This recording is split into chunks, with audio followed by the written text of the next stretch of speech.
Hello, welcome to welcome to Faith Night Friday.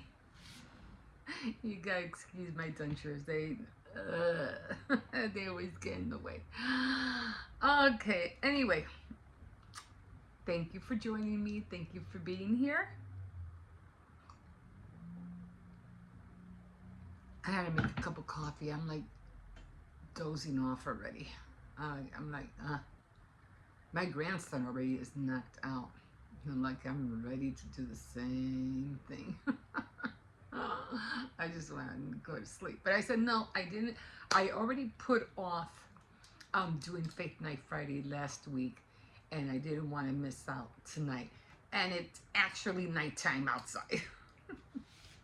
Okay, so we are on chapter First Kings, chapter 16, and we are going to be reading about King Baasha of Israel.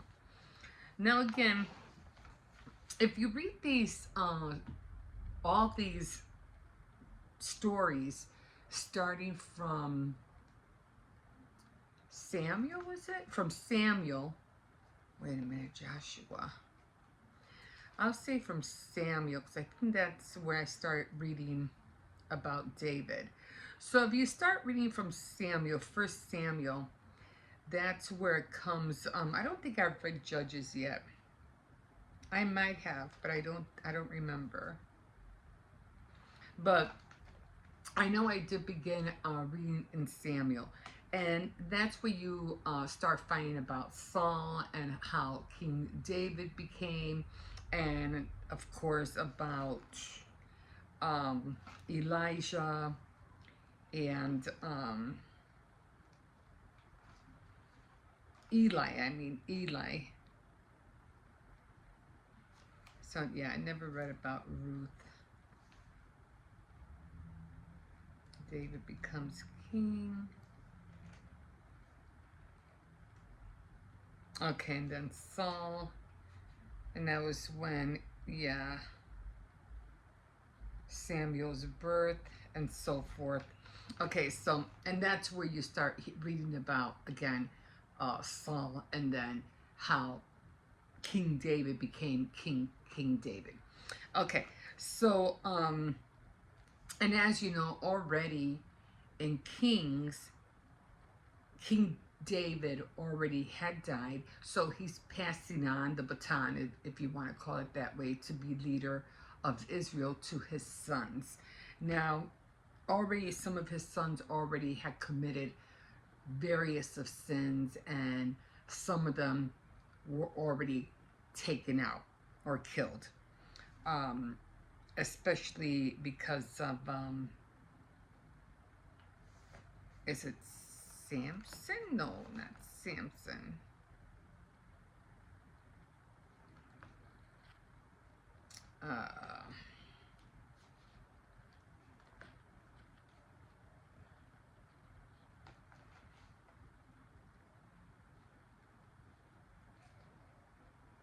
Solomon.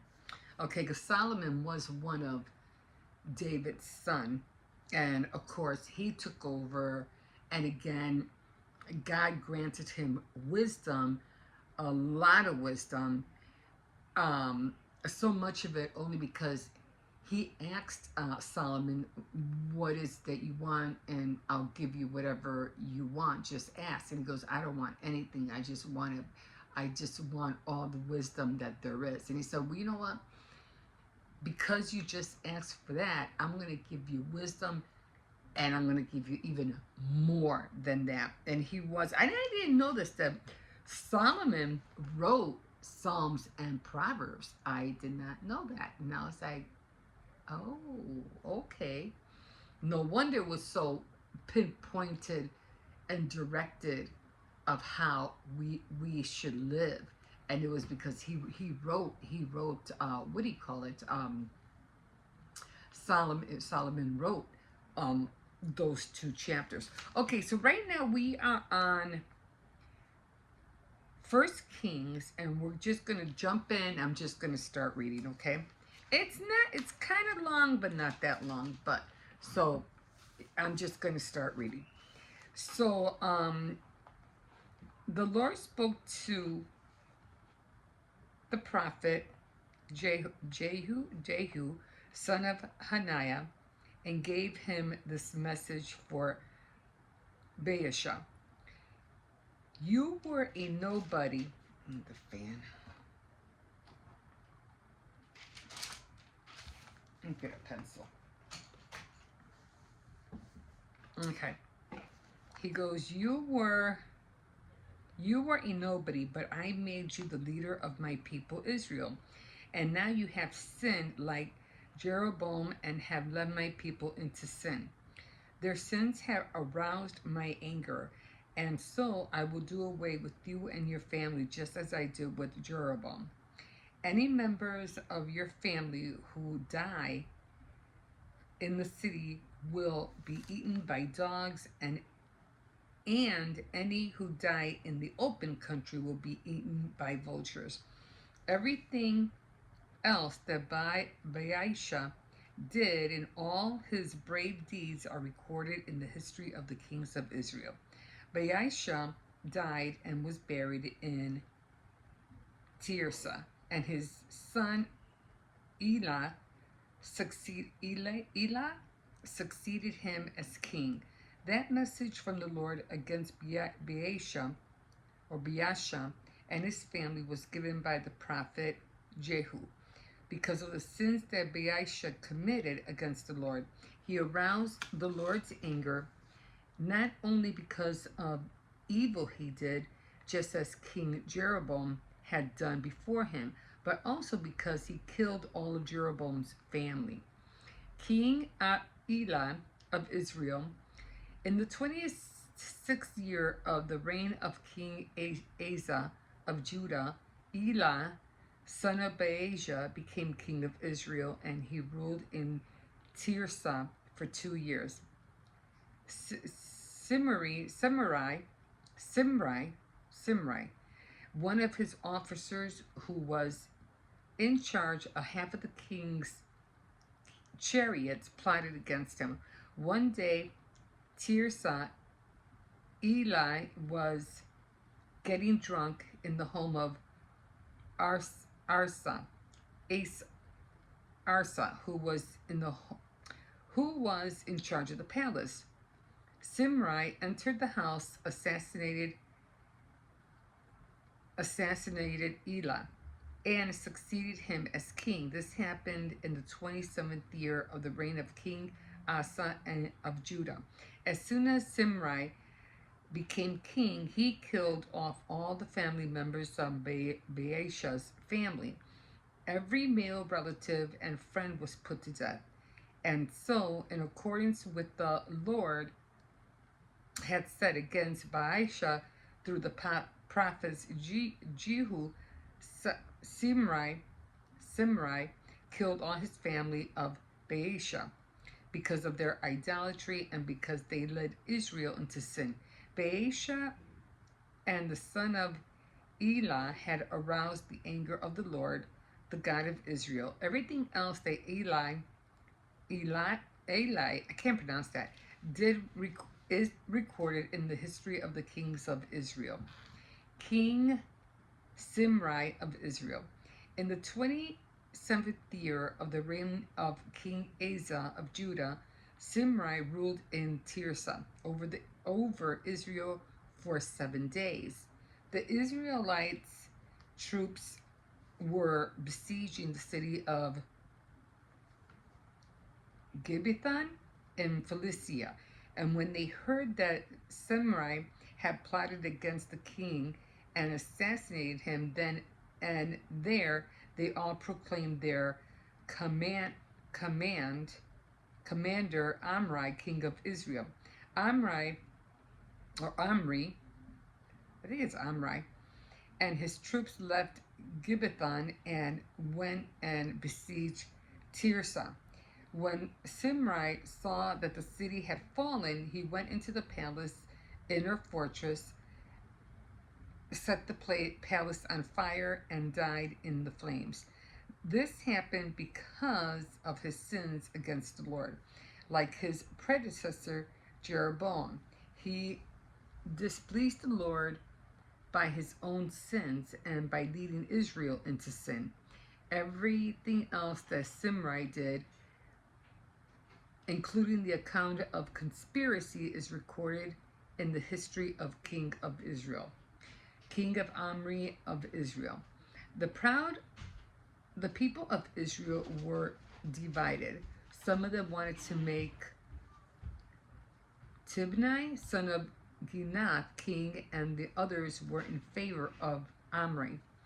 In the end of those in the favor of Omri won out. Tibni died and Omri became king.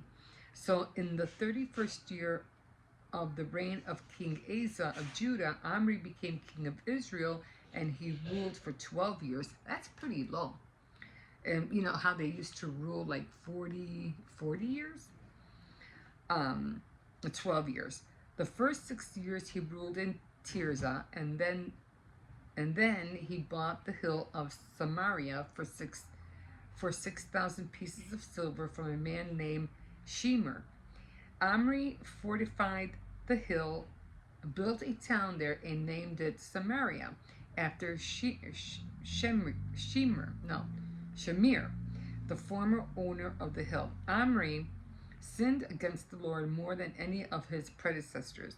Like Jeroboam before him, he aroused the anger of the Lord, the God of Israel, by his sins and by leading the people into sin and idolatry. Everything else that Omri did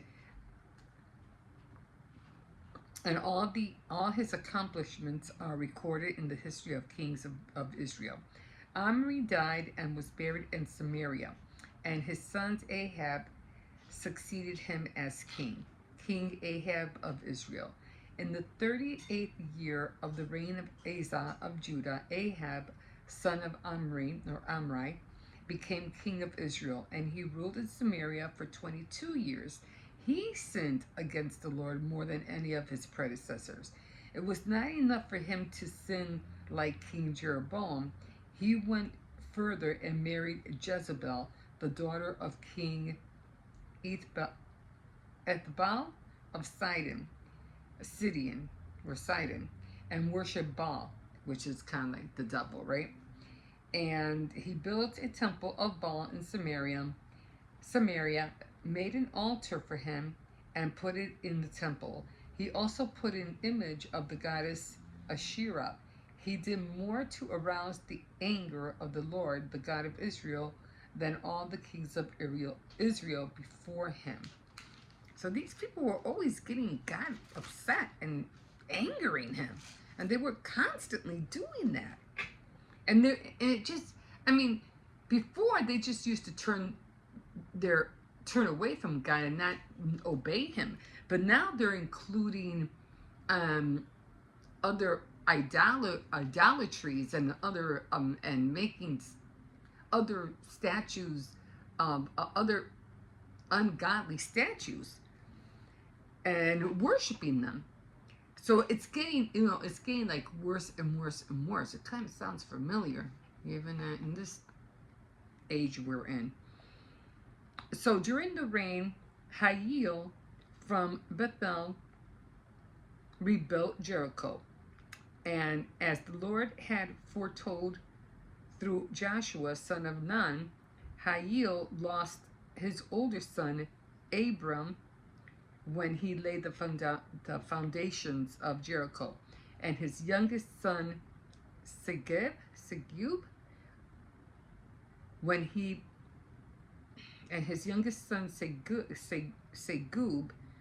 built the gates. Okay. All right. So they just keep repeating the same thing over and over and over again. It's like, oh my God, stop already. You know what I mean? But they don't. And up to this day, they're still doing the same thing. It doesn't matter who's the leader in Israel. They just keep sinning against God and turning away from God. But right now, in these future generations, they're not only turning against God, which is, yes, that's what they're doing, but they're also not accepting who the Messiah is, who is Jesus. They still don't believe in Jesus. They're still waiting for the Messiah to come. And it's like, he's been here and gone. Like, it's like 2,000 years. He's been here and he's gone and he's going to return again. But they don't believe that. They're still waiting for the Messiah. Okay, okay. You just keep on waiting. Okay, so let's see what the what do you call the First Kings of 16 has to say. Okay, so First Kings, this is the commentary. Whenever the kings or priests led the people into sin, God sent faithful prophets to warn them and to call them back to the true worship of Jehovah. Jehu was such a prophet. He was not afraid to give God's message of judgment to evil King Baasha. Are we today willing to take our stand against evil, or do we just drift with the crowd? Good question. Baasha had imitated Jeroboam's sins, so he would suffer Jeroboam's judgment. God used Simri to fulfill his word against Baasha. If we do not heed what God says, we must suffer his judgment. Simri's reign was brief. Rather than fall into the hands of Omri and his faction, Simri committed suicide. Omri too chose to disobey God and died worse. Oh, he was the one that died in the fire. And Simri committed suicide. Omri too chose to disobey God and did worse than all who were before him. And one of the worst things he did was to leave his son Ahab to reign over Israel. Ahab married a heathen princess, worshipped a heathen god, and provoked the Lord greatly. He made Baal worship a popular religion in Israel. Baal was the Canaanite storm god, and his worship was attractive to a nation and that depended so much on rain.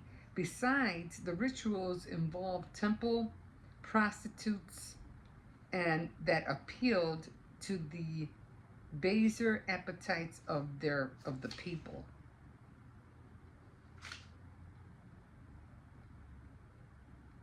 That sounds awfully familiar, especially in this generation. Like, you know who? And trying to fill the appetites of what the people are doing right now behind closed doors, which is scary.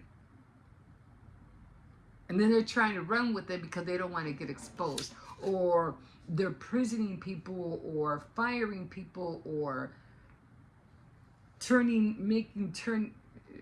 people against people just to satisfy the rich. Yeah, we're no different than what happened way before even Jesus was born. No different. It came to that even back then. We're just seeing it keep happening over and over and over again. Anyway, so that's where we're at with that. Now, I did want to talk about a few things that were kind of like, I wrote some notes down. I'm like, why did I write this? And I don't know why I wrote these. Sometimes I feel like I write things down because that's what's in my heart at the moment. And then I'm like, what? Then when I take too long to put it out, I forget the reasoning behind it. Like, what was that about? Why did I write that?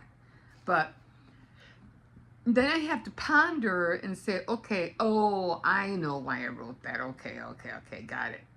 But some of them were, well, last week I think I was touching about, about how traditional Christians are different from conservative, or the right Christians are different from the conservative Christians. So it's like two types of Christians, and it's like, as a come out, I don't like to be called a Christian because I'm not conservative, but I'm not on the right. Neither. I'm the follower of the word of Christ. So big difference. Some conservative are still obeying the Old Testament. The Old Testament is like done. It's over. The Old Testament is like our, not our, kind of like our history of the world, of how it came to be, like reading about, Columbus and our forefathers, and how they came over and did the 13 colonies and all that. That's our Old Testament, okay? We're learning the history of what happened before Christ. The New Testament is the now, the future of what's happening and what's going to happen.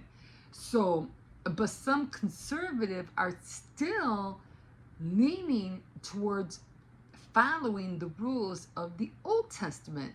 But Jesus is like, no, you're done with that. That's just what happened before I came. But because I came, everything that was done in the Old Testament, you don't have to do anymore. But there's a lot of conservative who are still leaning towards it. It's like, oh my God. I'm telling you, it's like, that's when I started reading the Bible, I started reading from Paul. Yeah, yes, I read Matthew, Mark, Luke, and John, of course. But then I didn't want to start reading again from there. So I said, let me start with Romans. And holy Toledo, did I get a whole revelation of how we are supposed to behave in this world today because of the writings of Paul. And even though Paul, like all the other disciples, like we're supposed to go, to the ends of the earth and preach the word of God, those guys never made it to the ends of the world and preach the word of God. They never set foot out of their area. They didn't go to Africa. They didn't go to, I don't know, the Philippines or wherever it is that you're talking. They never left that area. Paul sure didn't. He was in prison the whole time. Anyway. So I'm like, but we could, and we I don't think we should, even though it's more likely doable now, because I can reach a lot more people through the internet than I could if I were to save up thousands and thousands of dollars and fly out to third world countries. You know what I'm saying? We can reach more people through the internet than if we were to get on a plane and go somewhere and risk your life, and which are called missionaries. Some missionaries have put their lives, literally, if not, have died.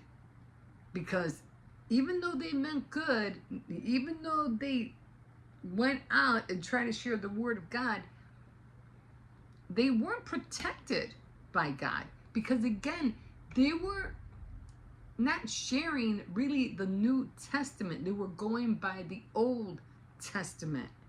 Just like sacrifice. Again, God does not like sacrifices. He doesn't. That's how come when it comes to Lent and fasting and all that stuff and all that, you don't have to do it. You could if you want, but it's not forced upon you.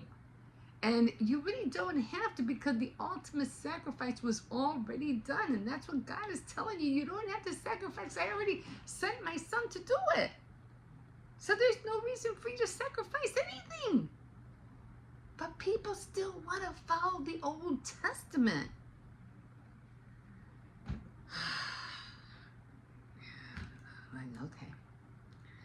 Okay.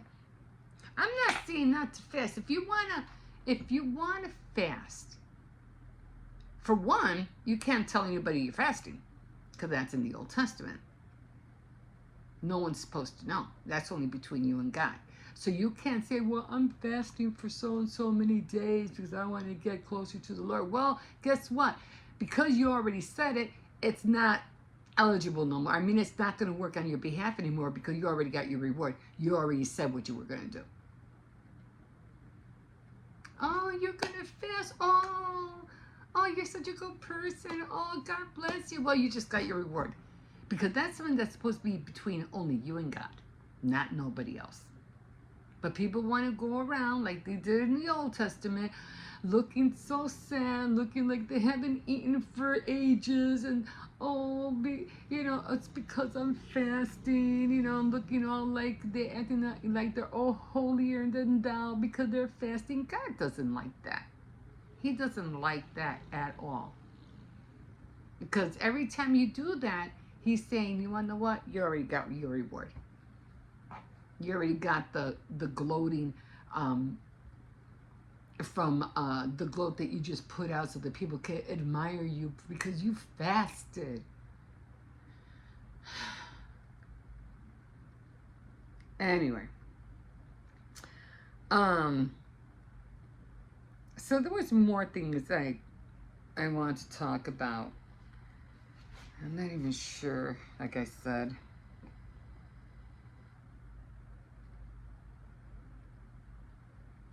I mean, we are supposed to be a testimony. That's who we are supposed to be. We're supposed to be witnesses. We're supposed to be ambassadors of the kingdom of Christ. That's how I always say, that be in this world, but don't be of it. And I think I was hearing this one person say, oh, I'm so tired of this world. I can't take it no more. I want Jesus to come back already. And I'm like, well, it's not that I don't want Jesus to come back, but I haven't done my job yet. I want to do His will before He comes. At least some of it. And I don't know about you, but I'm not tired of this world. I still love this world. I think it's a great world. My world is awesome. I'm not tired of this world. God created this world, and I'm good with it. But there's people that are sick and tired of the world. Well, why? If you were out doing the will of God, you wouldn't feel that way. I don't know about you, but I love my world. It's awesome. And it has so much beauty in it. Everything that's happening in the world, I have nothing to do with. That's not part of me. I don't get involved in it. It's sad. And it hurts that, people are dying left and right. But again, God says, don't worry. What did He say? He said, don't worry about tomorrow, because tomorrow has its own problems. I think I wrote that down. I think I wrote it somewhere over here, because I know I wrote that down for a reason. Or why worry about tomorrow? Tomorrow has its own problems. I just read it too. Okay, I think I remember doing this.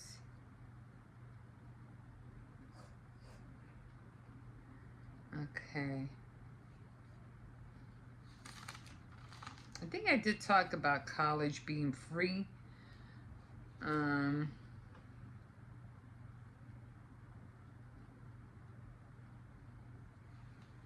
I think I wrote it over here.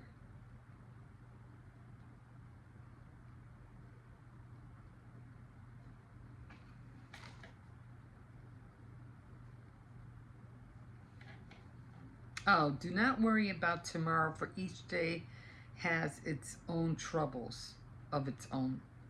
That, and I think it was Matthew 6:34. So yeah, he goes, don't worry about tomorrow. It has its own trouble. So why even worry about it? You're really not going to be able to do anything about it. The most you can do, and the best thing you can do, is pray. Pray for peace. Pray that people get along. Pray that people stop being greedy. That people stop hurting each other.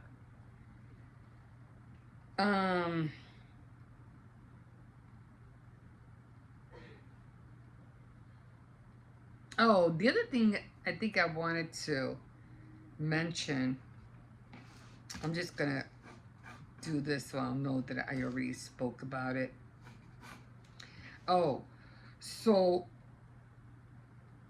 why did I write that? Oh, so I think the last time I was on here, I do remember saying that we, as followers of the Word of Christ, we have, our job is to pray for the peace for Israel. And not so much Israel, but for Jerusalem. Because again, God says he's going to make it new. And Jerusalem is almost like God's baby. I don't know, I might have mentioned it last week. I mean, it's like, you know, when you have a new car, you're going on, you're checking in, making sure there's no scratches on it. You go out there and you buff it and clean it and everything. Well, that's what Jerusalem is to God. It's his baby. And he's going to make it new again. Now, when it comes to Israel and their leaders,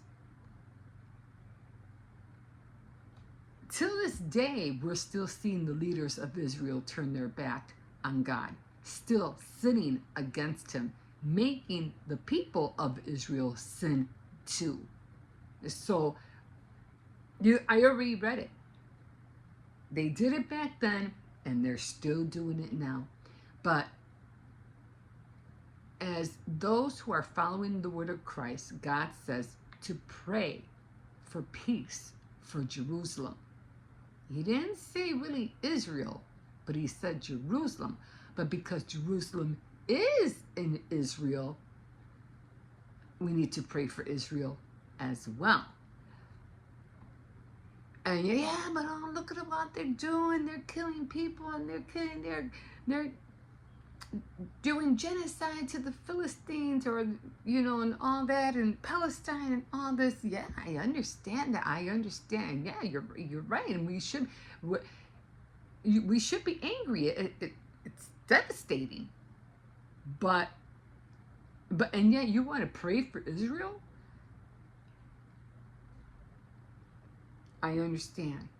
People are going hungry and they won't let people drop off food, and they're trying to starve them, trying to get rid of them. And I get that. The more reason you should pray harder for the peace in Israel and for the peace of Jerusalem. The more reason. Now, people are saying, yeah, but don't you care? Don't you think it's me? Yes. Yes. We care. Yes, it's wrong. But God's aware. He knows what's going on. And who are we to question God? Who are you to question God? Isn't that what he said to Job? And I remember writing that down. Oh, when Job was finally at his wit's end, and he felt like he was getting attacked left and right, and he had lost everything, and he was, he finally like had it. And then God says, he asked him a question. I don't remember what it was. And he goes, yeah, about that, Job. Where were you when I laid the earth's foundation? Where were you when I made the stars? Where were you? And then he went on and on. You can go, it's Job 38, and it's 4 and 7. It just goes on and on. Like, where were you when I did this? Where were you when I did that? Where were you when I did this, and this, and that? Like, what right do you have to question what I do? You don't have the right at all. And so we don't have the right to say, God, why are you doing this? God, why don't you stop this? God, why are you letting this happen? Our job is obey. That's our job. Our job is to pray for the peace in Jerusalem. And because Jerusalem is in Israel, we need to pray for Israel as well. No questions asked. He's not asking you why. Just do it.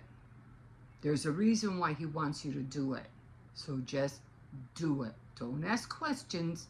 Just obey and do it. Because again, he'll come to you and say the same thing. Yeah, where were you when I started this whole thing? Where were you? Okay, my bad. Sorry. Okay, so that's one thing I wanted to say. And again, he also does not like it when we debate over the word of God. He does not like that. I think he told one of the churches, I don't know which one, he goes, tell them not to argue over the word. Don't do it. So when you're out there and you're trying to argue political means with Christian means, you're going to lose. You're going to lose, because if you don't have the full armor of God on you, most likely you'll lose. No matter how much you feel like you're right, that you're right in your heart, and you know it. Yeah, well, you better, if you're going to argue the word, you better know your word. You better know it. Because Jesus, he just had a look at you, and he will make you cry and bring you down to your knees. He didn't even have, sometimes he didn't even have to say a word. He's just looking here in that room. I'm sorry. Just by his presence said it all. His presence alone said it all. Didn't have to, the person who wanted to argue or dispute couldn't even, because his presence alone.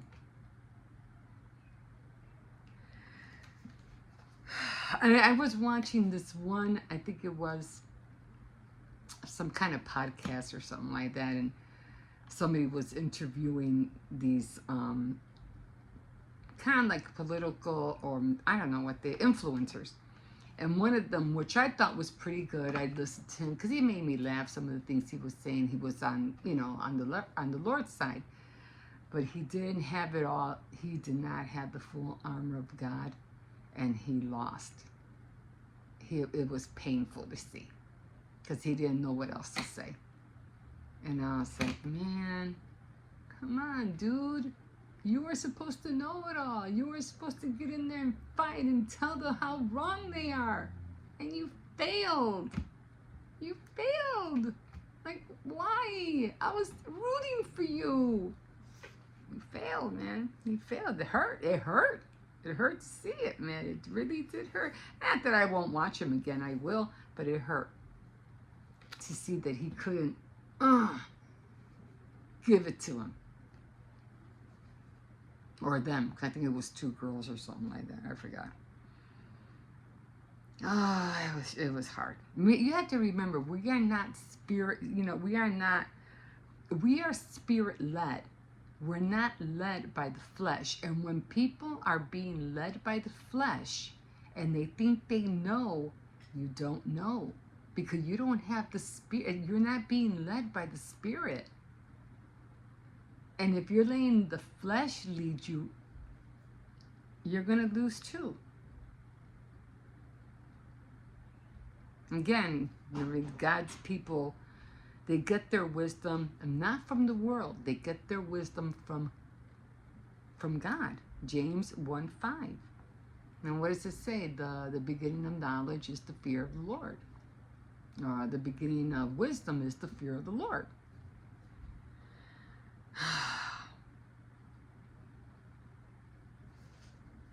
There was something else I wanted to talk about. I think it was talking about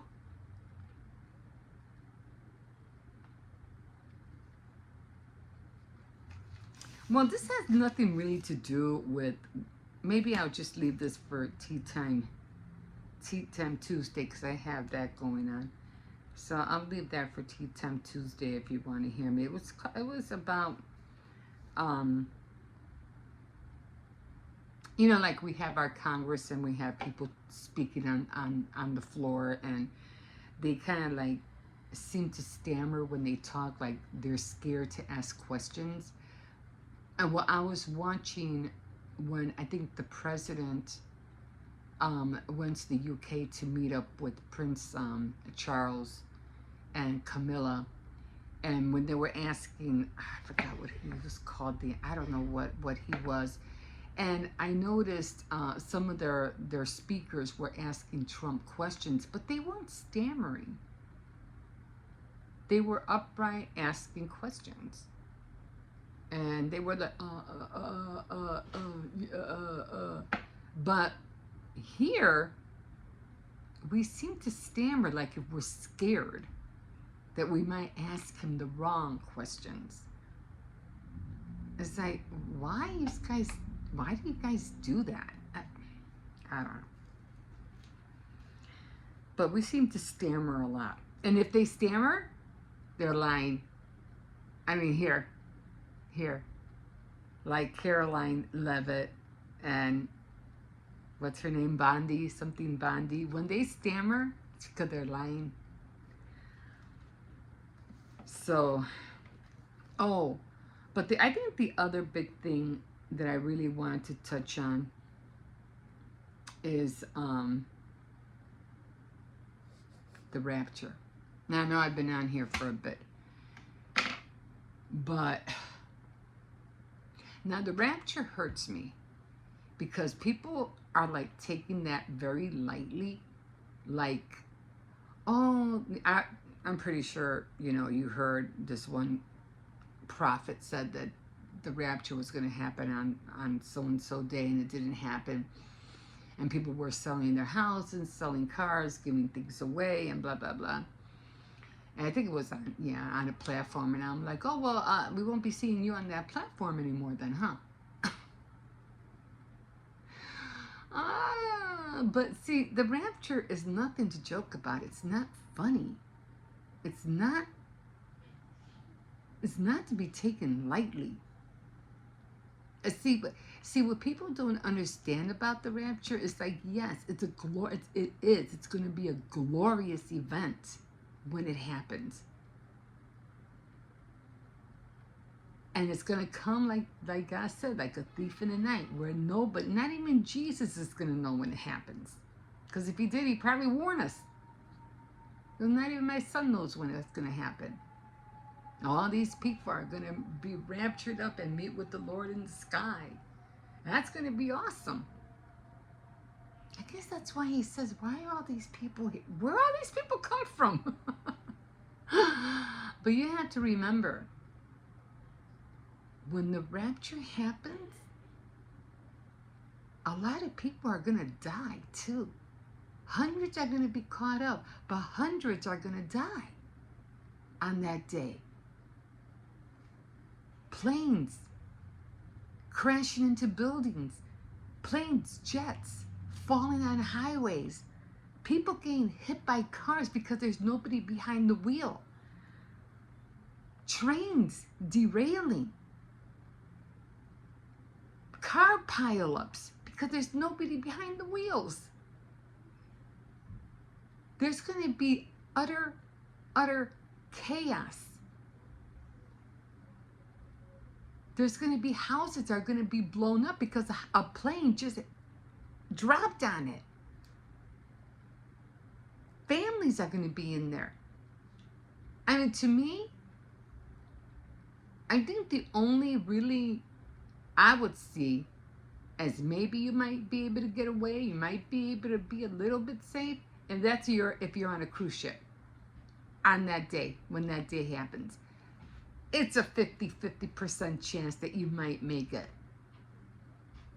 But a plane could also come down and crash right into it. It's a vast ocean. Our oceans are vast. There might be some cruise ships out there, and hopefully you're one of them, but hopefully a plane won't follow in and set it ablaze. It's a 50% chance that you just might make it if you're on a cruise ship. Or a submarine. Just putting it out there. But there's no guarantee. You know, it'll be like planes falling in the ocean, and if that cruise ship is there, and it just might hit it. It's like a tornado. You know, a tornado comes and it misses that house and it misses that house, and all the other houses are destroyed. It's almost like that. You have a 50% chance of making it. But again, hundreds will be caught up, but hundreds and hundreds are going to die as well. So it's not a joke. It's not funny. It's not to be taken lightly. But anyway, that's all I have to say for today.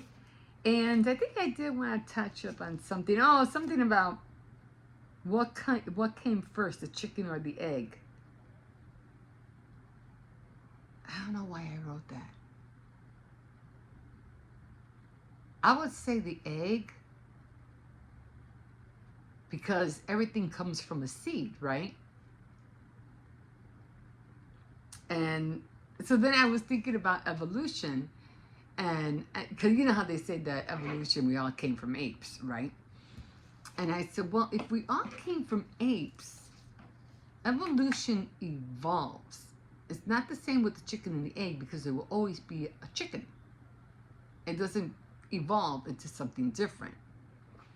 But with evolution, if we did come from apes, then why do apes still exist? There shouldn't be not one. Because apparently we evolved from an ape to a human. So why are there still apes?